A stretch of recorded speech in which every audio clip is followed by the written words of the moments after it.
I shattered my scapula. Wow. I broke my pelvis. I broke 10 ribs. I stretched the nerves in my legs, and I had a massive head injury. That's crazy. And I was just laying in this ditch at the bottom, and there was a stream running over me, and I thought it was my own blood, and like some of it was like, and I was just in and out of consciousness. And then I remember these firemen lifted me up to the top, and then the police officer at the top trying to get like a sample of blood because he thought I'd been drinking or whatever.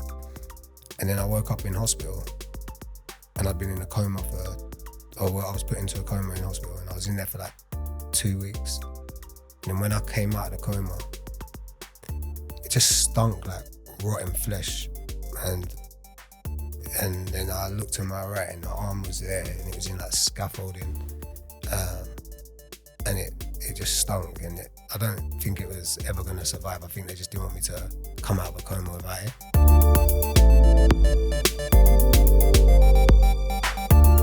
Welcome back to another episode of Life After Prison with Zach and Jules. Today's guest on the Life After Prison couch is Chris Baker. Growing up around crime with his dad in and out of prison, Chris got pulled into that lifestyle too. A motorcycle accident during a police chase cost him his arm and later served a 10-year sentence. Today, Chris is an actor and motivational speaker working with schools and prisons, sharing his story to inspire others and show young people how adverse childhood experiences can shape behaviour and how to make better choices for the future. Mm-hmm. So welcome, Chris. Yeah, man. Thanks for having me. Thank you for joining us. How you doing today? Yeah, I'm good. Good, man. Thanks for being here. We appreciate you, man. I wanted to dive in straight into the conversation and talk about, your early life and influences, yeah?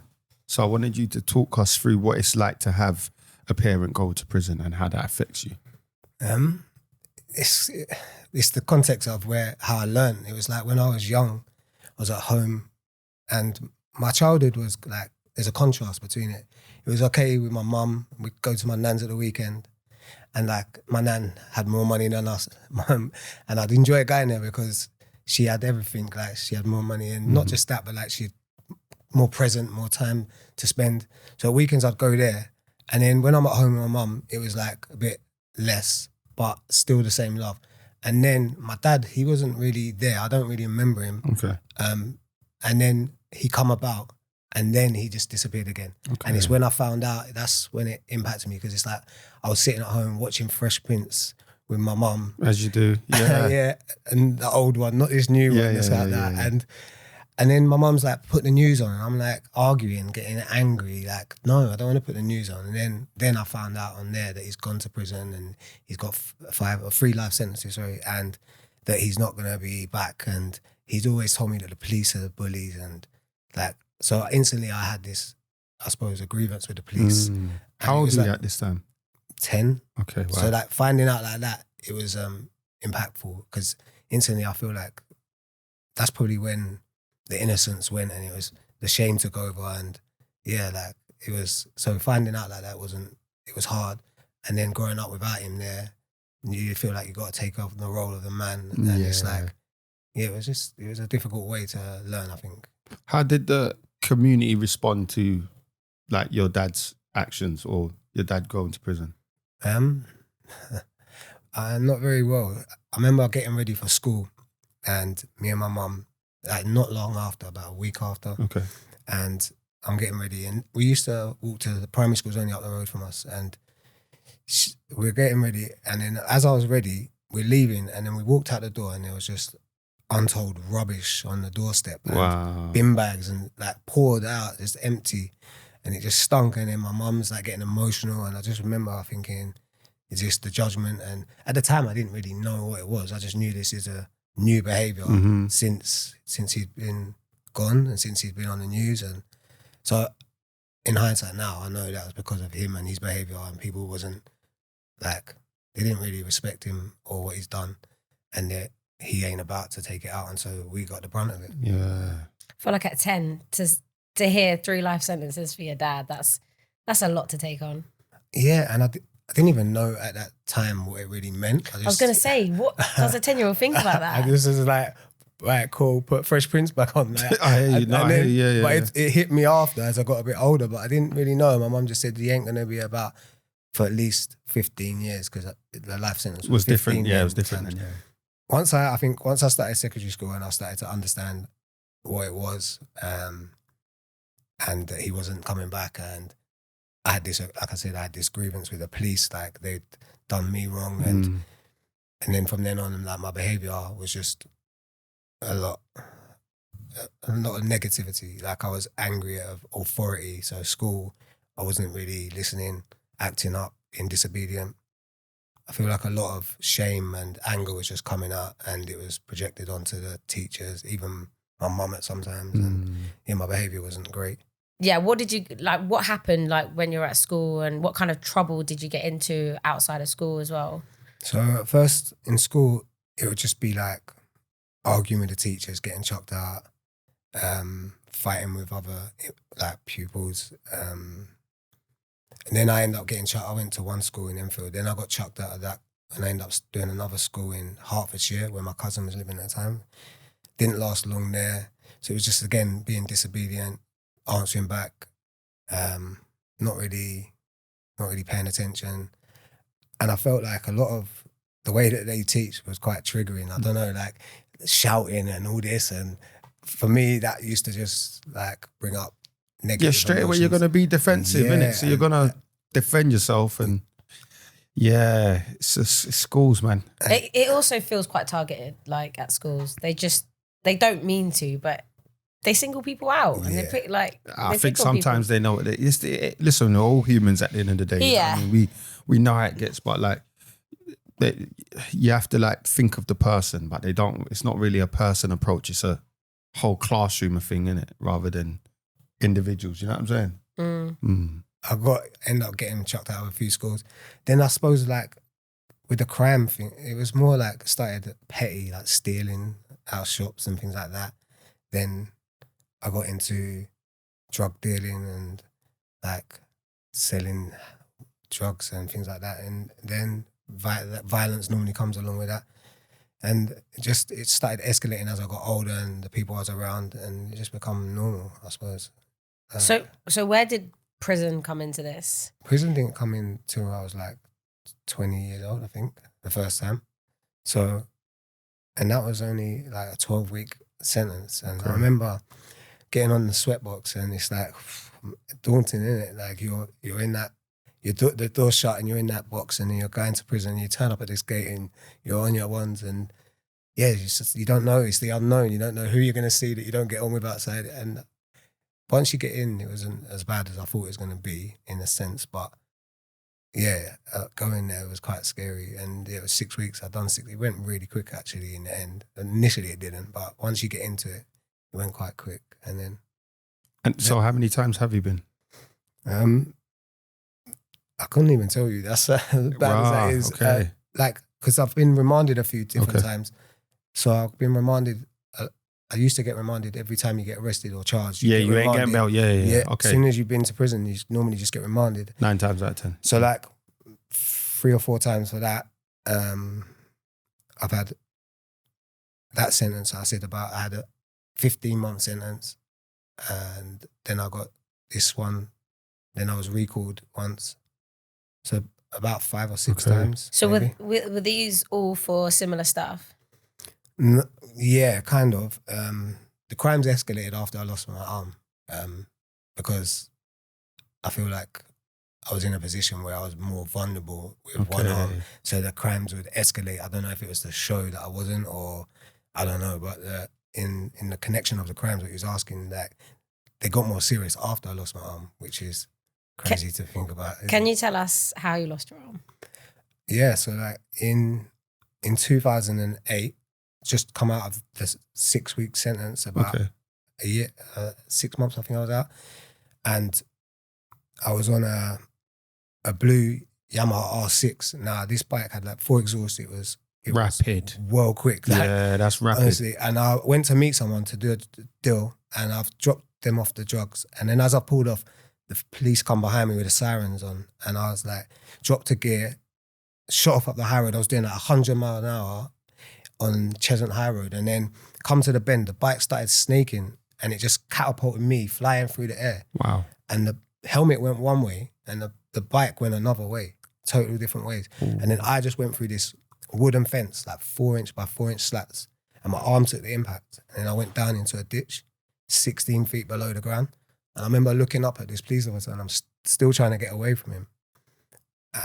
My lungs, I felt like I couldn't breathe because I punctured both of them. I shattered my scapula. Wow. I broke my pelvis. I broke 10 ribs. I stretched the nerves in my legs, and I had a massive head injury. That's crazy. And I was just laying in this ditch at the bottom, and there was a stream running over me, and I thought it was my own blood, and like some of it was like, and I was just in and out of consciousness. And then I remember these firemen lifted me up to the top, and then the police officer at the top trying to get like a sample of blood because he thought I'd been drinking or whatever. And then I woke up in hospital, and I'd been in a coma I was put into a coma in hospital, and I was in there for like 2 weeks. And then when I came out of the coma, it just stunk like rotten flesh. And then I looked to my right, and the arm was there, and it was in like scaffolding. And it just stunk, and I don't think it was ever going to survive. I think they just didn't want me to come out of a coma without it. And then, yeah, they asked me 2 weeks later, they said it has to be amputated because it's got sepsis and it will kill you. And obviously I'm like, nah, I'm refusing, saying that I'll rather go with it. And then they're saying, oh, if you don't, your mum's going to have to sign and all this. So it's like... Why didn't you want to go through that? What, signing it? Yeah. Because... What was like your... No, I'd rather... at that time I was thinking, if I don't want to... I was hopeful that they'd fix it. Yeah. And when they said no, I was like, I would rather be gone without it. I was right-handed.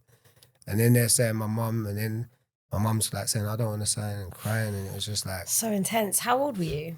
22. That's so intense. So intense. So I'm guessing, like, so at this stage, when you're, even before this, when you're in crime, doing crime, at this stage, are you thinking about anything else but that kind of stuff, or like crime, or are you thinking about, I don't know, other kind of ways to live your life? No, when I was doing crimes, I did have brief periods of work. Okay. It didn't last long. Like, What were you doing? So I'd done some, before I lost my arm, I'd done some roofing, and I didn't really like that. I'd done some like... That's tough. You see, roofers are tough. Man. Listen, I didn't last long doing roofing either, mate. I'm just interested in what they, what they roofing's were. not easy though. No, it was okay in the summer and that, but I'd done it for a bit, and I was like, this is long, like getting up and having to lift this up, and then getting told what to do, and then you're not even making that much money. It's like, and in the end, I just end up like being inconsistent, which is no good to them.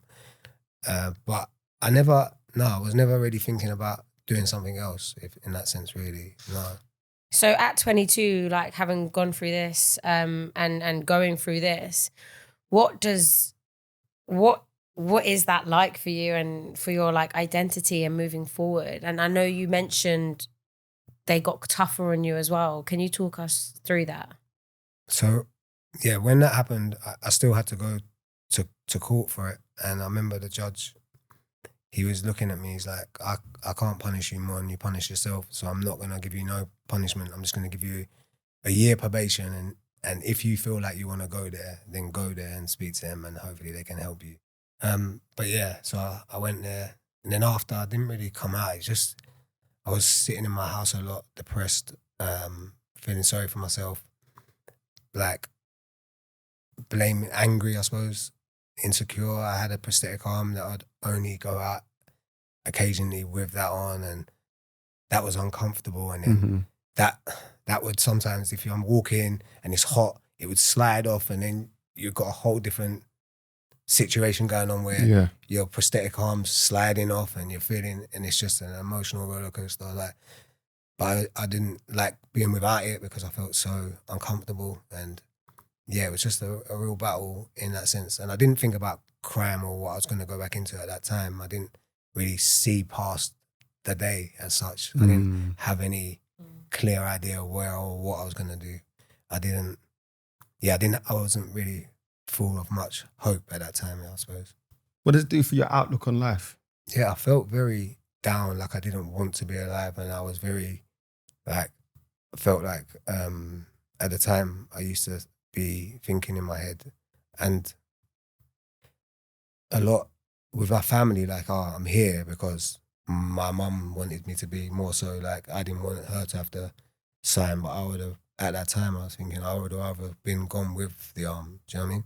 For quite a while, that was my mindset. So it wasn't like I wasn't content or happy or anything. It was just like, I'm here because I didn't want to put my mum through that as such. Did that shift at any point? Not for a while. Okay. It started to get easier when I started drinking and taking drugs to like escape the pain and trauma, because I never done no therapy at that stage. They did try to refer me to a PTSD specialist, and I was just so, again, closed. Like when I was at school, I didn't want to talk about it. Like any thought of it made me emotional, want to start crying, and you know, I didn't want to talk about it. Yeah, fair. So I just started numbing it with drugs, alcohol. Then I started to try and do things that made me feel some sort of normality again. And all I've ever known is crime or that sort of life. So that's how I started to creep back into that, because it gave me that sense of, well, it hasn't impacted you. You can still be the old Chris. Not that the old Chris was anything to aspire to, but at that moment, it made me feel like, yeah, I can be how I used to be. And yeah, that's where I started going towards. Okay. So that led you into prison again? Not initially, but yeah, eventually. So I started selling drugs again, and this time I'd moved to Hertfordshire. I had a flat in Broxbourne, on Turnford actually, and I was selling not big amounts, because I wasn't naive enough to think that like people would think, is it a free meal or something? But I was doing like tickets and had this guy working with me, and he took some of the drugs, and I found out through someone else, like saying, oh, he was doing it cheaper at the weekend than you say. And I was like, I know he can't do that. So then end up calling him, making him come to where I was at, and then he got held hostage. First of all, I was questioning him. I at this gate and I locked it, and then I was holding him there and I'm asking him, and he weren't answering. In the end, he got stabbed because he basically admitted that he'd been taking it. I demanded my money back, which is blackmail, because I'm demanding it with menace, and I wouldn't let him leave, which is the false imprisonment. Yeah. And then I was later arrested and charged, and then back on that sweatbox. How old were you at that point? 28. How did you react to prison at that time? But I'd been back since. In between that, I'd been back, so on a remand. But this time, I felt like this was going to be a long one. At first, I didn't think that. I thought if I get found guilty, it's going to be a long one. It was more stressful because I knew it'd be a big sentence. But I was trying to speak to my friend, and he said, no, he's not going to go to court. And then I was like, all right, he's not going to go to court. So I thought I'd get away with it. And then the whole remand, I'm thinking, yeah, he's not going to turn up. Like, I've known the guy since I was young. Like, I didn't think he was going to turn up. And then, so going in, I was not really preparing myself for a long time. I was thinking, oh, I'm probably going to go home after the remand time. But I think it was just a way of not dealing with the fact that potentially I'm going to be in for years. How did you navigate prison with one arm? Did you find it challenging, or did you have challenges?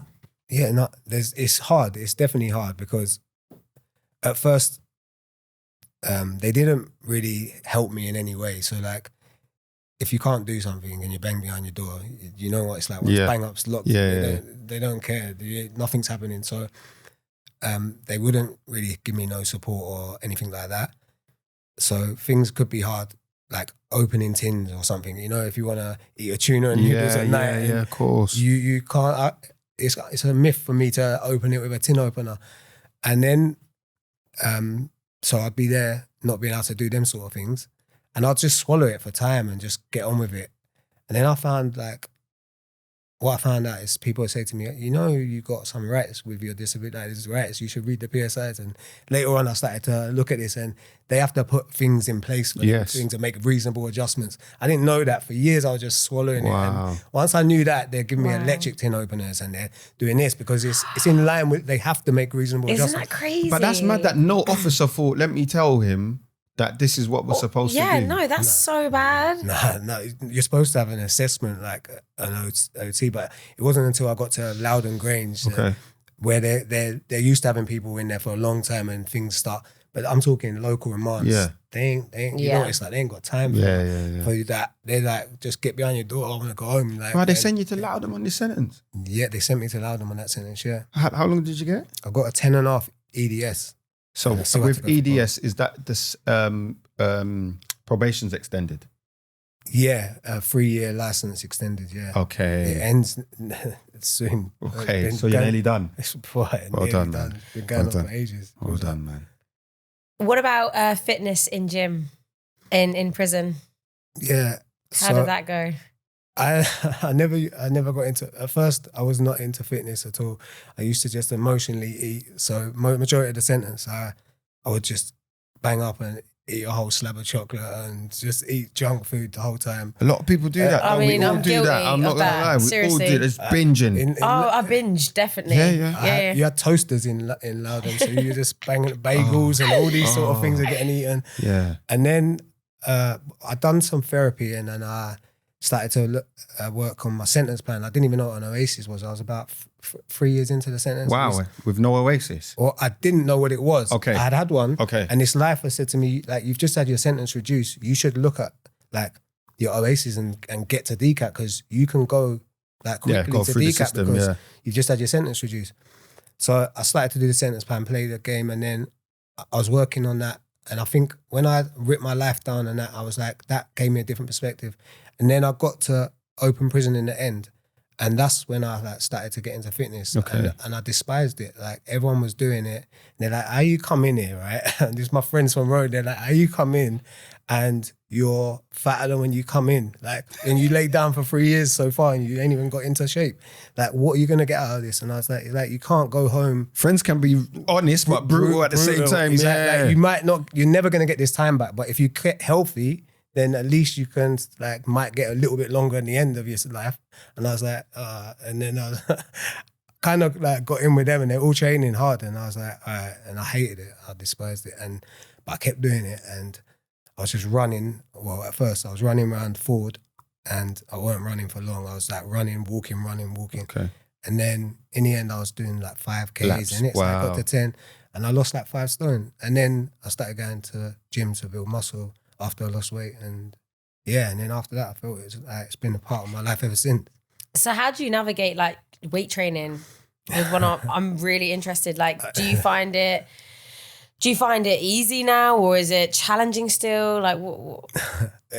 At first I was like, right, once I lost the weight, I was just going in there doing getting one side, obviously like chest, I'll do chest with one dumbbell and it was good. And then recently, about 2 months ago, I done deadlift and where it's all coming down one side. Yeah.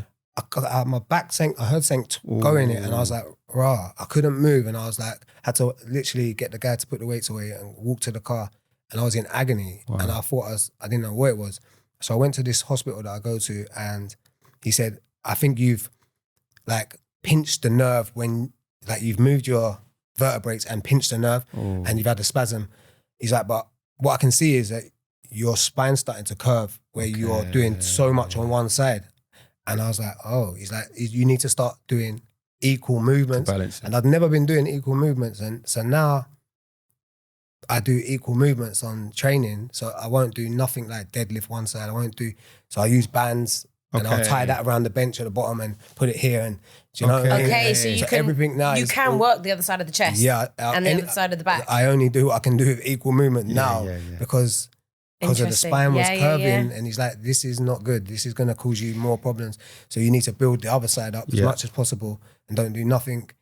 Like you said, I'm not telling you not to do fitness. It's great you're doing it, but this is not good. You need to be balanced. Yeah. I guess with the legs, you can be more balanced. Yeah. You can be more symmetrical. Yeah, just Smith machine, just do squats. Yeah, well done. Yeah, That's amazing. But yeah, I stopped doing all that. Like trying to throw up big dumbbells on one side because it's not good to me. Not good, no, so fair fitness is still, is it a big part of your life? Is it Yeah. really important to you? Yeah, definitely. Well, I go like 6 times a week. Wow. So yeah. Yeah, That's, pick up yourself, that must be a massive part Yeah. of your life. No, it is. What does it do for you now?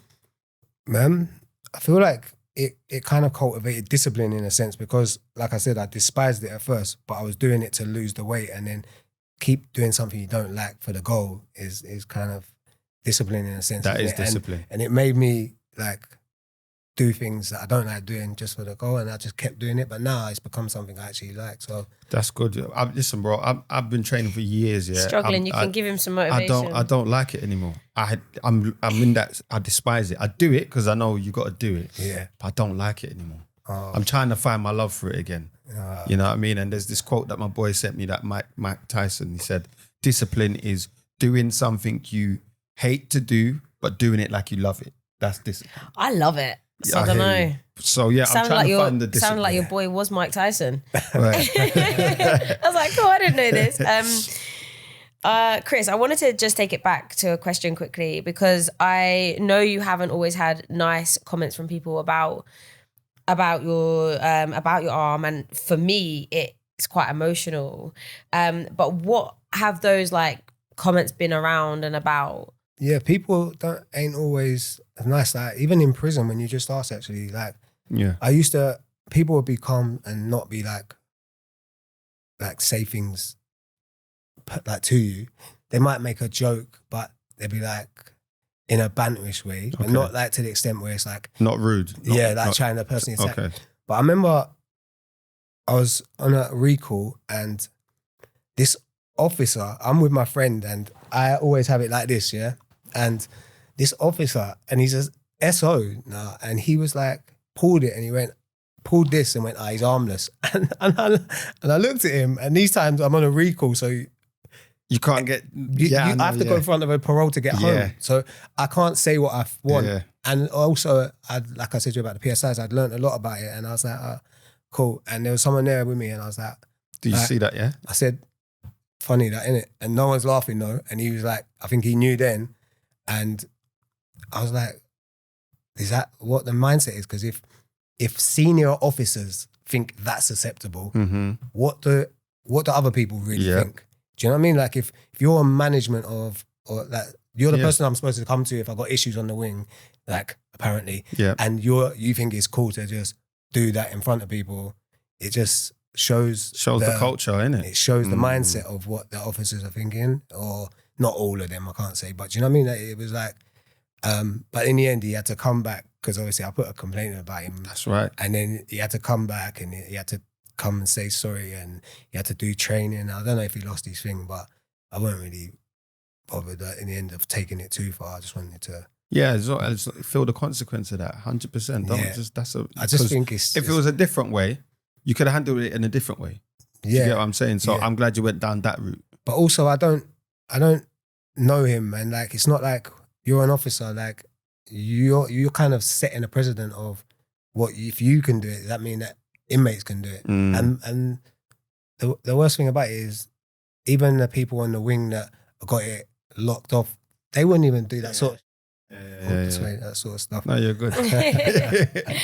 And they wouldn't do that. And the fact that he thought he had that, I don't know, that authority to do that, it was like, that's crazy. So it made me think, is this how the mindset is of people? It's rude. Yeah, it is. But But ignorant, isn't it? Yeah, that's what it is. That's ignorance, man.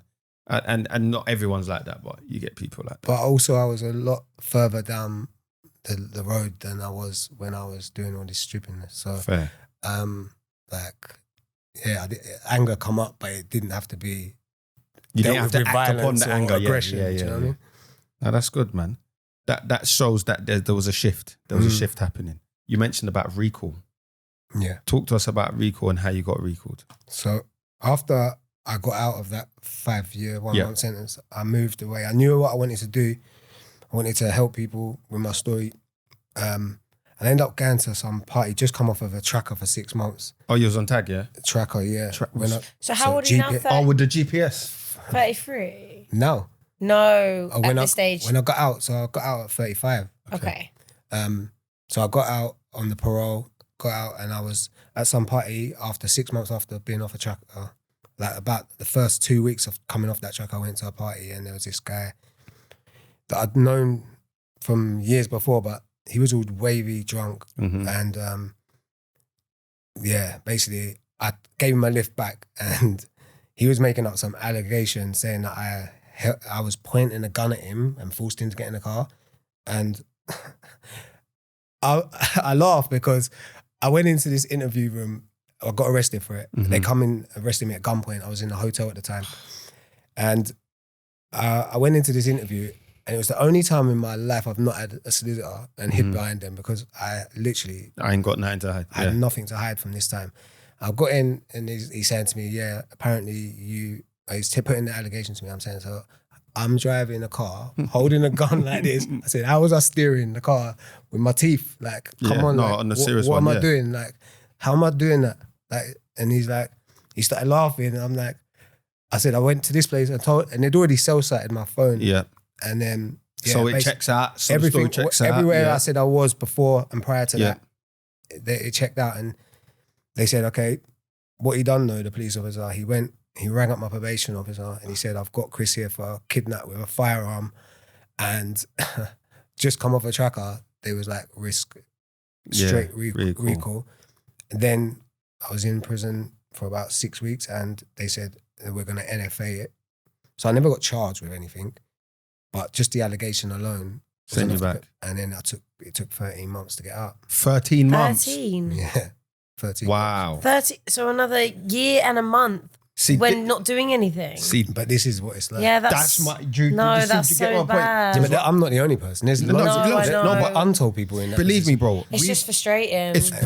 It proper gets on my nerves, and we've had this discussion with people in power at HMPPS and probation. Like, why do you and they say, no decision is made without thorough care and like... I do get it in a sense of, I've been off a tracker 2 weeks and then suddenly they're getting this allegation. They're like, he's gone straight back to work in their mindset. But at the same time, I also feel like, if the police ain't charging, why are you quick to recall? If the police had enough, I wouldn't have left that police station. I would have went straight to court. So wait, you left the police station? Nah, they didn't. They recalled you? They recalled me from the police station. All right, so you wasn't with no charge. See, that's my problem. Yeah. That's my issue. I ain't been charged. Why are you recalling me? Yeah. If I get charged, fair enough, no problem. Yeah. Do you get what I'm saying? Then I'm like, fair enough, no problem. But I've not been charged, and now I'm sitting in prison, and then I get an FA and it takes 13 months. Yeah. Nah. 13 months of my life. From recall to getting out, 13 months, 13 months. So that must have been super tough for you to deal with. How did you react to that? Yeah. And That's the time when this officer done the pool thing. Okay. And so you must have...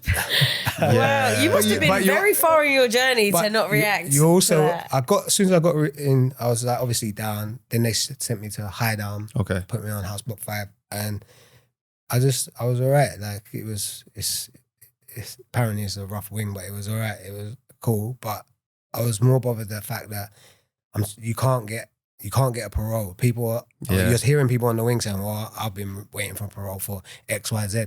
I've got no charges. And it's like, it's going to be a minute, at least 6 months. And end up being 13 months. As soon as I sat in the parole, they said, yeah. What annoyed me is, they made me do tracker again for another 6 months after getting out. It's like, after I've just done it and you just had me, but yeah, they let That's me the out. system, man. It's annoying, but again, it's like, it made me learn a harsh lesson. Like, you have to be very selective with who you're around, what you do. Big facts. Because you're on license and you know that it doesn't take a crime to get you put in prison. It takes someone that makes an allegation to get you put in prison. And that's partly, I have to take accountability for being in that position, in that place. No, you know what I mean? Like, if I weren't there, I weren't around these people, then it wouldn't have happened, would it? Listen, I've been off license 2 years now, yeah? Even to this day, like Deontay Wilder, to this day, I'm mindful because I know if any altercation happens or something, I'm going jail. Yeah. So wherever it is, cool. no problem. I'm the idiot, no problem. I'm the that word, no problem, G. Have a good day. Yeah. Let me just go about my business because I know I'm going to end up in court in cuffs long. Yeah. So I'm very mindful, and I think that's a harsh lesson, harsh reality that we have to let people know, you know, especially like people like us that have been inside and are walking a different path now, you know what I'm saying? It's not easy. Where did that mindset shift occur? Like, how did that happen? Talk us through. So in prison, I think everyone always asks this, and it's like, I think there was many aspects of it. It weren't just one thing for me. So I would say the first part was writing my life down and seeing that I was acting out things similar to what I've been through as a kid. So like the prison, the violence I'd seen as a kid and all the experiences I went through, they were playing out in my adult life. And that kind of made me a bit more compassionate towards myself. Okay, cool. And more aware of how I'm acting and how I'm letting them things influence me. Then I would say I'd done the therapy, like counselling, I'd done CBT, and I had one-to-one counselling. CBT, that's cognitive behavioural therapy. Yeah, cool. that helped. And it helped me to see the patterns of behaviours and things and the emotion and things that was coming up. Then I had a mentor in prison, which sounds ironic to meet your first most important mentor while in prison, but he was in Ford, and he was in for white collar like fraud. Yeah. And this guy had been to Harvard. And wow. Yeah, and he actually graduated or? He had a scholarship from from India. He got a scholarship and went to Harvard, and then and very intelligent guy. And then I told him I've written my life down. He read it, and he's like, you could be a mentor. You could be have a book. You could have a documentary. You could inspire change with this. You could have a case study made. Like he's like, you could do so much. I'm proud of you. And I was like, I've never heard that from a man. And like for him to be saying that to me, it was like, wow. And it was. And then he like helped me to write a business plan. And then even when I got out, he was helping me in so many other ways, still does now. So that was definitely a massive point of where I started to believe in myself because someone else was believing in me more than I've ever believed in myself. And then I was telling him I was going to write this book or whatever eventually one day. And he was like, do you read? And I was like, nah, that's for nerds. And he's like, there's never been an author in this world that don't read. And I was like, oh. He's like, yeah, you need to start reading. And I was like, okay. Yeah, if you want to write a book, read one. He's like, yeah. So it started with The Secret. And I read that. That was like one of the first books I read. And this book was saying, look in the mirror and you'll see abs. And I'm looking in this mirror in Ford. And all I see is man boobs and a belly looking back at me. And I'm like, nah, it ain't really cutting it. But in the end, it come. And I kept, but it didn't come without the work. Yeah. And then I just started reading loads of different books. And I started reading about ACEs, trauma, all the bait ones, Robert Greene. Yeah, Robert Greene books. Yeah, of course. Dale Carnegie's, all these books. And and I was like, like I was getting inside the most intelligent minds that have ever lived just by picking up their book. And it was fascinating to me. Even to this day, like I got a book with me when I'm like now. It's like, it fascinates me that you can hear these words from people that are intelligent just by picking it up. And I've never really interested me before then. So and then I got into fitness and nutrition, and that helped like with confidence and knowing like discipline, like I said to you, and putting in the right foods and feeling good about yourself and exercising, mental health. Then like meditation, I think was that final piece of like making me a bit more calm and able to process emotions instead of like stress response system being activated, fight or flight. Because when emotions come up that's triggered me, it was like either deal with it with fight or flight. It was like, okay, he's pulled your sleeve, but you're going to allow it because the bigger picture is you want to go home. Or, do you know what I mean? It allowed me to process things. And I think, so I don't think one without the other would have benefited me. I think they all happened in a, I don't know, it wasn't intentional, but almost like natural. Yeah, but it was like, when I look back, it was like it was mental, physical, spiritual and emotional health, like all being pulled all at once. And that's what I think helped me. And then getting out and executing it was like... When did it actually come together? Was it before you got recalled? What? All aspects. Yeah, I was in a better position, and then I come out, and that I got recalled for that. But I was still in a good frame of mind then when I got recalled. I wasn't... Yeah, you didn't... I know that sounds like, but I didn't actually do nothing to get recalled. No, I feel like that doesn't sound strange to me at all. I feel like when you're there mentally, you can kind of get not put through anything because things are always going to be tough. But once you have that kind of mindset, like that, nothing's going to really change that, or that position wasn't really going to change that. But it just shows that you were really at that stage. What is it that you wanted to do when you got out of prison? So I knew I wanted to help people and use my story to make impact, but it was a finding that path, I suppose. I was interested in going to schools. I knew I wanted to speak in public and tell people my story and go to schools or do other speeches, but at first I didn't even want to speak in public. I was like, the dilemma was I want to speak in public, but I don't want to speak in public. So I had to learn why didn't you want to speak? I think I don't know, I feel like it's not something I've ever done before. I think I hated speaking in school, and I think to stand up in front of people, I don't know, there was still part of that imposter syndrome, I suppose. And yeah, I had to learn to do it. It was just something I needed to do because I've never done it. And once you've done it, then I suppose it was better. So I had to go to I went to a Toastmasters, but I also knew that Sam, the guy that mentored me, he was like, you need to create a CIC, you need to do this and do that. And it's like, okay, but one step at a time. It was like a lot at first. So I wasn't sure the direction, but I knew I was going to share my story in a way where I can help younger people not go down that path and choose that narrative and understand themselves, because a lot of the stuff I was doing, I was just acting unconsciously to the things that I've been through. Do you know what I mean? Like I would go through this stuff and then just be reacting in certain ways and not even really understanding why I was getting triggered, why I'm acting.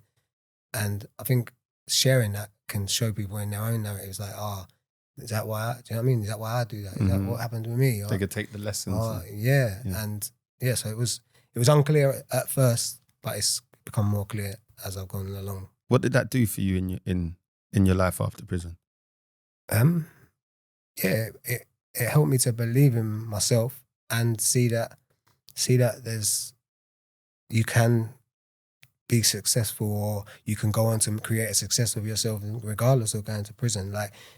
And success is defined in many different ways. Yeah. But I mean, not go on and do crime in a sense, and you don't have to look for an income off a crime. You can make a good living just by doing good stuff. Facts. And the feeling you get with that, of not having to look over your shoulder or not worry about the police coming through your door or someone, it's a different type of life that I've not been used to. What is it that you want to achieve and do now?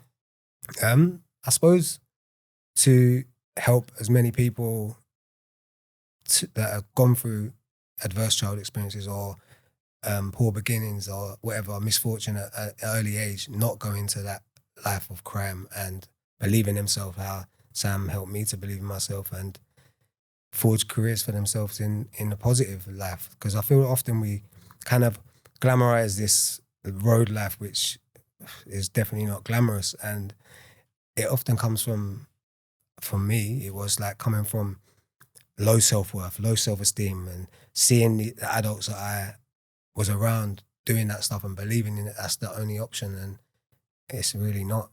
It's really not. So maybe it's just to help them not go down that path as such. What would you say matters to you now? Family, I suppose. My mum's been through so much because of my behaviour, and yeah, I feel like just not because she knows I'm in a position where she ain't got to worry about police and prison and things like that, but I feel like it's my time to give back to her in a sense, because I've took her a lot and she's always been there regardless of what I've done. But yeah, I think family is an important part now. How is your relationship with your mum now? A lot better than it's ever been. A lot better than it's ever been. We're close. Yeah. And I feel like she actually now can rely on me in a sense. Before I would be probably wouldn't even know most of the stuff that's going on in her life, because she probably think it's not worth telling. Do you know what I mean? It was fractured because of my behaviour, not because of that she wanted that, but I weren't reliable. So yeah, it's good. It's good. It's crazy how relationships, you see, like between like mother and son, Mm-hmm. can improve. Like mine's improved with my mum a lot Mm-hmm. since being out of prison. Well, it kind of started in prison because like communicating more, asking her how she's doing. When before I was a bit self-obsessed. Do you get what I'm saying? Yeah. But like it's crazy how things like going to jail or changing, rebuilding your life can like improve that relationship, which is a good thing. Yeah. But I never thought that would be the way. I that my think relationship prison shines a light on who's really there for you. And then I think when we got that time to reflect in that cell, it's like, you've been there for me. And I think more longer the sentence, unfortunately, the more reflection, the more change that happens. I think the shorter sentences in and out don't really give you enough. Or for me, I didn't learn a lot. But in the long ones where you're putting that burden on them, but they're there, they're asking, when can I have a VO? And your so-called ride or dads or not nowhere to be seen. I think it puts a different light on the people that are important to you. And that's, I suppose, one of the positives of it. Chris, what are you up to now? What's going on in your life? So I've got a company that I've opened with my business partner called A to C, and that's about delivering workshops in schools and having lived experience people come and deliver them with us. And off the back of that, there's mentoring, and it starts with a speech based on my narrative and then 3 different workshops on the back of that. And that's growing as we speak. It's getting bigger and bigger, slowly but surely, but we're starting to work with local authorities more and more schools and police. And the funny is, I've done a speech for the police at the Life's Not Knives campaign. Okay. And then I done that speech and the police officer come, or they emailed me first, do you mind if the police officer that was chasing you on that bike comes? And she turned up, and it was such an overwhelming experience because she's there. Hi, Chris, it was me that was chasing you. She's like, and I see how much I traumatized this poor lady. Like, she's like, I never forget the fact that when you was trying to get away and your arms down here, and I was like, and she's like crying, can I hug you? And it was like, wow, this is deep. And I first time I actually put myself in her perspective or her shoes, and it was like, yeah, like I didn't really deep that. It was always about myself and how it made myself feel, not so much how much it made her feel. And after that speech, anyway, they'd gone around, and now the police were like our marketing team. They would go to schools and say, you should get him in, and it's been quite good. And the irony of like the police now helping you out, saying, oh yeah, you should have Chris and the guys in. That's incredible. So that's good. So now they've got the Knife Angel next month, which they've booked us for a load of speeches there. But also I've done a few. When I got out, I was working with another organisation, and they do like clothing in London. And I met some guy in a wheelchair, and he come in and he's like, "Oh, bro, I do some modelling for an inclusive agency. You should work with us." Like, and I was like, "Yeah, maybe." And then it ended up happening. I joined them, and like they was getting me these jobs, and they ended up getting me this audition for a campaign like called Mobility. I went to Spotify's head office and I had to do this audition, and I didn't know at the time that they already knew about what I'd been, but I was like still like not telling them that because I was thinking, it might have an adverse effect on their brand. They might think, So part of me was still like hiding that from that audition. Anyway, I got the role, and then I was on set, and then they were all talking about it. Like, we seen your I won't say your Rivals podcast. Yeah. No, you're good. No, you can mention it. It's all good. That's and they said, we've seen you. And then they was like, but we don't care. Was that the James English one? Yeah. It's all right. It's cool, man. Yeah. They said, we've seen it. And I was like, and they said, but we don't care. We said, what you're doing now is more important. For the first time, I was like, wow, like I'm not being judged on the bad. It's actually, the good's actually starting. I'm not saying that the victims feel that way, or I'm trying to like take anything away from what I've done. But like, for people to judge me on that, it's a real moment again, because yeah, they got me on that. What else have I done? When's that out? Is that out? It was supposed to be out this month, but it's going to be out next month. I think. Cool, it keeps getting put back. I done it over a year ago. Wow. Okay. But they just got us to do a shoot last 2 weeks ago for like stills for their catalogue. So it's definitely getting used because they asked about the voiceovers. So yeah, it's going to be done. I've done a film recently. Okay. it wasn't. I weren't the start role. I had a small bit of dialogue. Okay. It's called Waste Man. It's a prison film. Okay. But again, the irony of being once in prison and then paid to be in prison clothes in the film was quite good. When I used to have that prosthetic arm and I used to feel so insecure, and I used to look at myself and think, I despise this like body that I've now adopted and I couldn't identify as being disabled.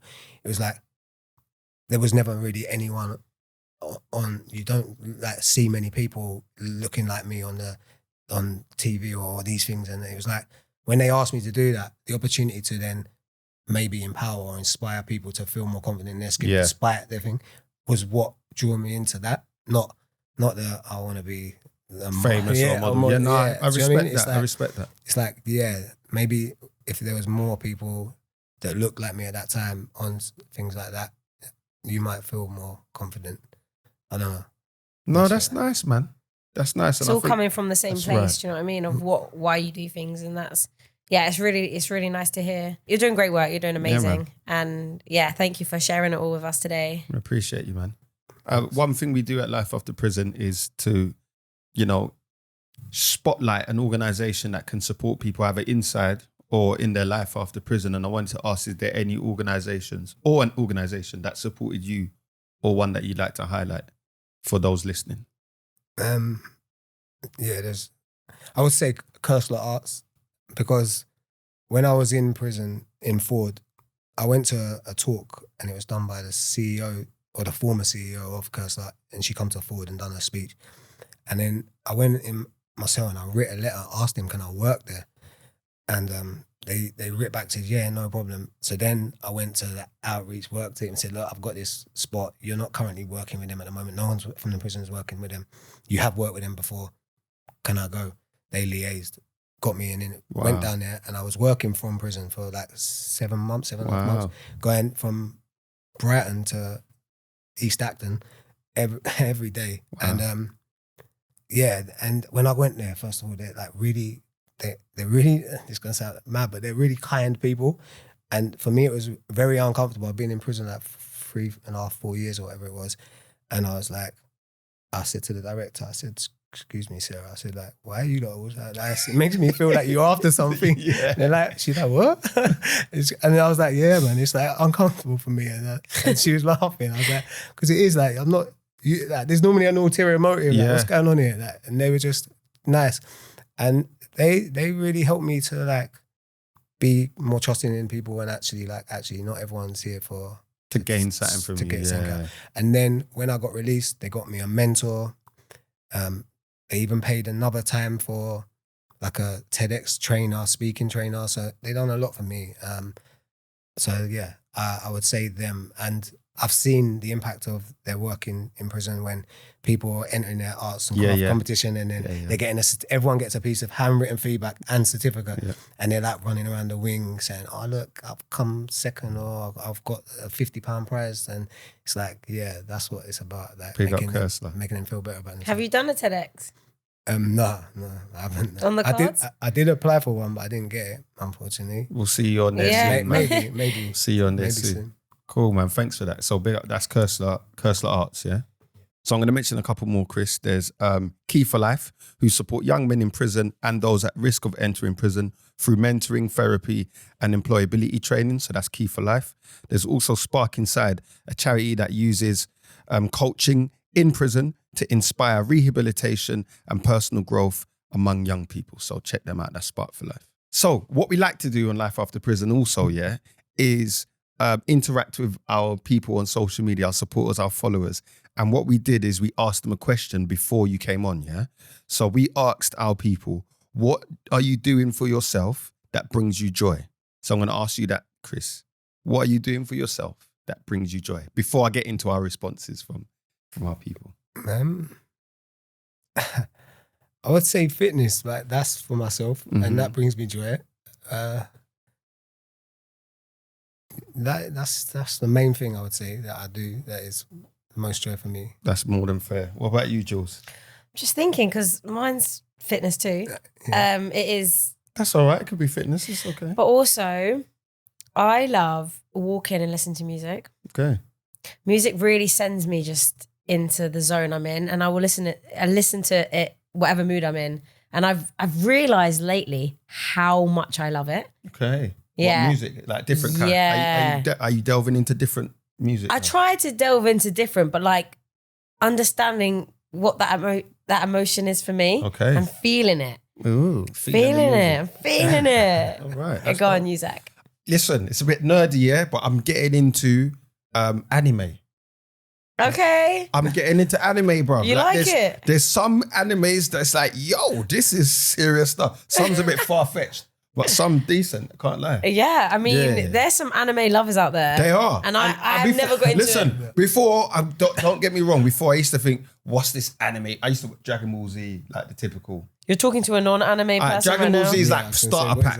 what That's like starter pack. Is that from what when me you're and young. Chris should go and have a look at? If you're gonna start What is anime, it? Listen to you being the Ball Z. anime promoter. I'm not. And you don't even know what you're talking about. No, but Dragon Ball Z is like the starter pack Dragon for those. Ball Z. Dragon Ball Z. Dragon Ball I've Z. heard of Yes. that. All right. It's old school, but yeah. Anyway, so that's Check what I'm that into out. now. Yeah. It's Okay, what cool. did So the the people responses say? we get, forget about Zach. The responses we got is someone said having that little bit of time to yourself to stop, think, relax, and go again. I like that. So meditation or just like A giving walk with yourself music. a chance to speak to yourself. Yeah. Stop. Do you know, I do Think, have to relax. talk to myself quite a lot and check in and be like, okay, how do you feel about that? And I will talk out loud and I do look a bit crazy, but how? You don't do that in public, do you? Yes. Is it? I also sing in public All right, when I'm don't- listening to the music. Don't mind Jules when you see it. And I do look crazy. A couple of people have stopped me. Okay. Yeah. Okay. All right. But I'm expressionate. for you. I'm outwards. I'm not really an introvert. That's fine. It works for you. I will, Love that We'll response. back you. Yeah, thank you for that. Someone said, and I think I know who this someone is, walking 200 miles in 10 days. Yeah. In it? Yeah. way. So that's Frankie Steadman. He was a former guest and supporter of National Prison Radio, and he walked 200 miles in 10 days to raise money for National Prison Radio. That's So, sick. in it? And we did it. In it. Big up yourself, How Frankie. much did he raise? Oh, good question. Oh, at the time, well, the last time I checked, it was 3,200 and something, but I think it might be more. It's around that, isn't it? Yeah. But yeah, it's dope. And then our last response I'm going to mention today is taking long walks and listening to 80s classics. Come on. You get me? Didn't make my Spotify playlist, but What power ballads from the 80s? I might put it on. A bit of I my- haven't actually got 80s What's his ago. name? The drums? Do. Oh, is that? Is That's that it? 80s. Seriously. I can feel it. Oh, come on. Phil Collins. Phil Collins. I was going to say a whole different name, but yeah. So yeah, big up yourself and your power ballads or your 80s classics. And thank you for your responses. Keep them coming, please. We fire out a question every week. So yeah, Life After Prison is on all our usual podcast platforms and you can watch on YouTube. You can DM us on Instagram at After Prison Pod. TikTok and X is Life After Prison Pod. You can email us at podcast@prison.radio, and if you're inside, we'll put the number at the end of the show so you can contact us via that. Yeah, man. Chris, thank you so much for joining us today and Been a sharing good convo, your journey. man. Enjoyed this one, man. Appreciate you. Thank you. Thanks. And to you all for listening or watching. We'll see you next time. Take care.